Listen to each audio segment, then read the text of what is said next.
Yeah, the world is definitely a strange place, and it is definitely only getting stranger with videos like this coming out, which we will be breaking down in this video, as well as breaking down the latest developments in our crippling society. And before we get into that, plus a lot more, I wanted to remind people some of our basic principles as an independent media organization. One of them is resisting tyranny, a second one is preparing for economic collapse, and a third one is taking responsibility for yourself and your actions. And there seems to be a lot of controversy, especially with our third principle, which we kind of stood behind our entire career and our entire existence here on YouTube. But specifically, I believe this is more important than ever because big institutions like the mainstream media, politicians, and Wall Street are definitely not looking out for you. And I think it's more important than ever that we realize that radical self-reliance is a very important principle that a lot of people should be taking seriously. And sadly, I don't see that happening. There's many ways that you could do this, but again, I emphasize this because the people listening to this video and listening to other independent media will have a very significant role in picking up the pieces that are falling apart right now and rebuilding a new dichotomy. And I have to say, for you to consume independent media, news, which some people are using for action that is based on logic, reason, and data, I sincerely thank you very much from the bottom of my heart because it's not an easy thing to do. It's overwhelming. And you're truly a part of something that's very rare, something that's unique. A part of something, whether a clan or crew, a clique, a squad, a tribe, a troop. I don't like the troop word, but I don't know what we should call ourselves here. But you being a part of that, acting on logic, reason, data, having a conversation, debates, conversations that you have here on this channel. Truly, I feel very special to just host some of the conversation that have been happening here because I am very proud of everyone here that shows up every single day and is a part of something that is striving to educate and help people. Sincerely, thank you. And what should we call ourselves? I think it will be cool to have something like a crew. It sounds so dorky, but let me know what kind of suggestions you have down below.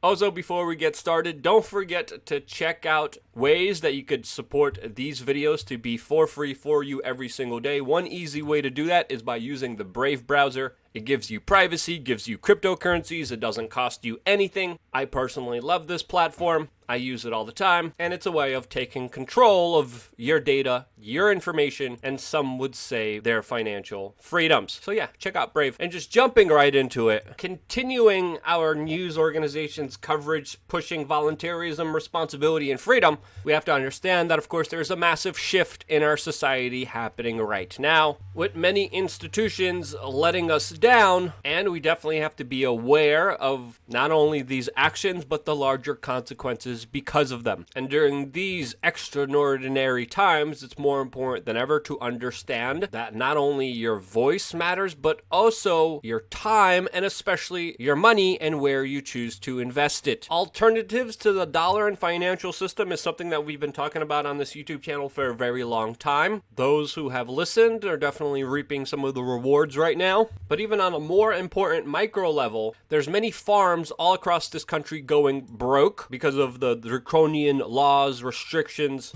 and insanity happening all across the United States. And many of these farms, family owned, do deserve your patronage and do deserve to be supported, especially now with the breakdown of our food supply chain, which you could stop by looking for a local farm in your area and doing business with them directly instead of, corporations like Walmart that are big multinational entities that are also investing hundreds of millions of dollars into China now, specifically also into Wuhan as we're speaking right now. Or, Amazon, another technocratic big brother multinational entity that doesn't give a damn about you, that actively is working on technology to enslave you. So yes, during these times it's important to vote with your dollar and also with your time, as of course there's been a new uptick in job offerings for, quote, contact tracers and disease investigators. Of course, pushing the notion of contact tracing, which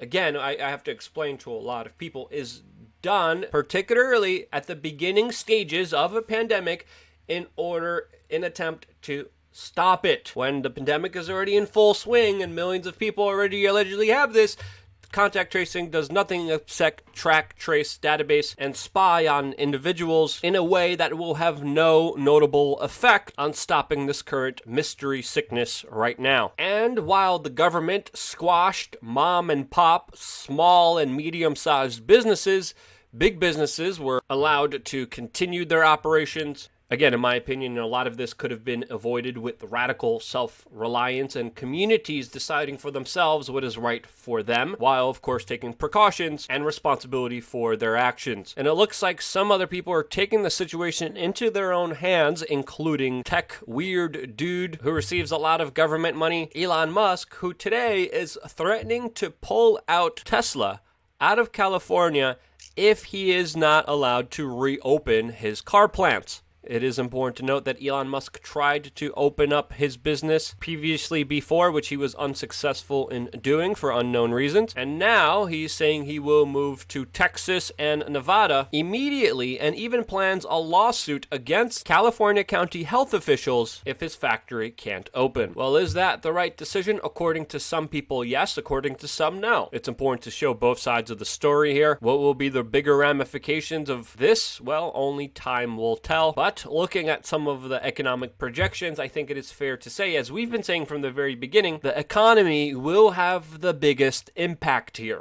Again, go all the way back in January and February and watch our videos, and this is a very important counterpart that needs to be understood here, as some research is suggesting that globally, an estimated 1.4 million people will die from tuberculosis as a result of the lockdowns that are happening now. This according to the head of the Global Partnership to End Tuberculosis, who obviously probably has a conflict of interest in some of the data that she's highlighting here, which should be questioned. Now, personally, when it comes to individuals like Elon Musk or the Texas salon owner, one important distinction that a lot of people are not talking about is that Elon Musk and this salon owner talk about responsible opening up of their businesses and economies. Elon Musk has preached this as well. The Dallas salon lady had very important protocols that were above and beyond what Amazon was doing, what Walmart was doing. And to me, that kind of approach is the smart one, especially with the safety procedures that have been advised by these individuals, and I do think that is the rational thing to do, since of course we still don't know the long-term effects of this sickness. There's a lot of strong evidence suggesting that it came out of the only level 4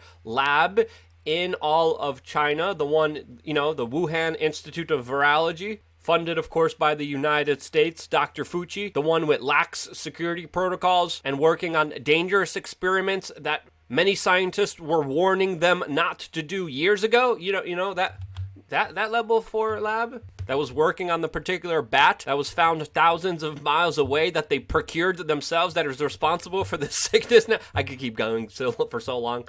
We're also getting new data right now that the perimeter around this Wuhan Institute of Virology, the only level 4 lab in China, according to some data, that lab had no cell phone activity from October 11th to the 19th last year, which suggests that that area was closed off for some, quote, unprecedented reason. Now, of course, some people are skeptical of that, but I think it's very clear we still don't know the exact story since, of course, the Chinese government is hiding it and failing to conduct a proper independent investigation, which, of course, they do not want. It's also important to note that the U.S. military bioweapons lab facility was also shut down last year in July over, of course, safety concerns. As you know, mad scientists were working on creating a weaponized biological warfare germ that could have bigger effects than, of course, a nuclear weapon. Yeah, just casual mincing around, powers given to them by whom? To work on diseases and viruses that could wipe out humanity.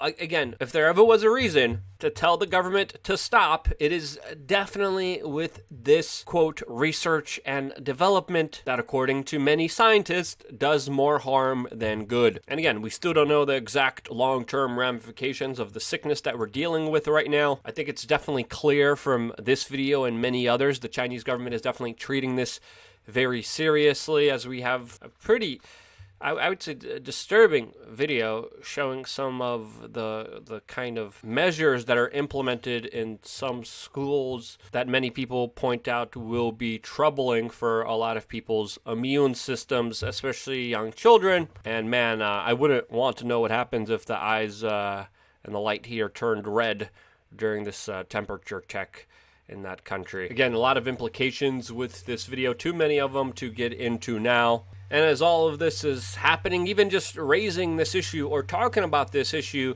leads you to a very dangerous position, especially if you're independent media, especially if you're not the corporate mainstream media, because YouTube and Facebook will ban you. And they have been banning a lot of stuff, some of it good, some of it bad, some of it I agree with, some of it I disagree with, some of it just off the wall, completely crazy with no data or information or evidence behind it. But even those things that I disagree with, that I don't see any data behind, whether you like it or not, whether it presents any valid points or not, the censorship of it should raise a lot of flags. While it should also be noted that censorship of this stuff also makes it more viral, makes it so more people want to watch it, and it only hardens a lot of other people's beliefs if it wasn't for that censorship action. So of course, I am totally against censorship. You should have free speech for everyone, including the people that you disagree with. It is more important than ever, and these censorship acts actually do a lot more damage than good, in my opinion. But personally, one of the reasons I think that is because I have a theory about what could be potentially happening. Again, it's important to note here that my personal theory is based on my own assertion that I don't have any concrete, legitimate evidence of. I hope I am wrong, but again, you have to understand here that this is just my own personal belief that is based off circumstantial data and personal interpretation. It's important to note that. By the way, not many people do that. A lot of people just espouse a lot of nonsense, which they should take responsibility for. That's what we try to do here that's different than a lot of other people. But my personal theory is that this kind of censorship, this kind of push and promotion of crazy voices out there, which is in a lot of people's timelines, could be an act of social engineering, just like denying you something makes you want it more psychologically. There's an aspect here to also entertain about how now censoring something is potentially an act of promotion of it. But again, my own personal theory is that there is this kind of promotion of a lot of these aggressive, crazier voices out there right now, not only as a COINTELPRO kind of activity, but when there is a second wave, and I do believe there will be a second wave, that it would be blamed on some of these crazy voices that will be lumped in with all the other rational people that are legitimately resisting government. There will be some basic Beckies and normies that will call for government to take more action since these crazy people led us to this second wave. I do think that is a possibility that all of us should entertain here, and this is why I've been urging people to take responsibility while, of course, promoting freedom at the same time. This is what the Salon, Texas lady has done, and I congratulate her for it. And just because you can do something doesn't mean you should. I think courtesy and empathy could go a very long way right now, and even speaking about the PR, the logistics, the viewpoint, especially with reasonably some paranoid, scared people out there, I think it would be a lot more intelligent to do things in a more PR savvy way that doesn't create any blowback. That's my own personal theory. I know we kind of deep dived into a lot of different topics, a lot of different beliefs in here, but what do you think? Do you strongly disagree with anything I said? If so, let me know down in the comment section below. But again, that probably must be because you're not a fan of voluntarism, responsibility, and freedom. And if that's not your thing, that's not your thing. It's my thing. That's why I'm here. That's why I represent. And I hope that's why you're here. A lot of people are here, and this is why I love you guys. Stay tuned for more here on wearechange.org.